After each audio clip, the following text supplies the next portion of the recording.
May isang pare po doon sa Archdiocese of Palo, doon sa Leyte. Ilang araw na pong nawawala. May detalye ng balitang yan sa Radyo Manjairo sa Piña, Florida. Jai! RMN Live Report! Hindi pa rin natatagpuan ang isang pari mula sa Archdiocese of Palo na ilang araw na napaulat na nawawala.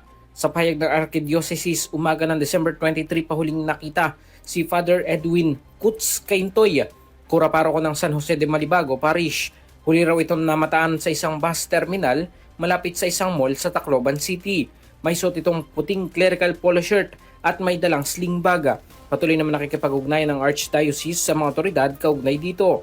Nanawagan naman ang Archdiocese sa publiko na ipagdasal si Father Caintoy at makipag-ugnayan kay Father Gwen Padagdag kung may nalalamang impormasyon. Kasama mo sa DCXL RMN Manila, Radyo Manjairo sa Peña, Florida, Tatak RMN.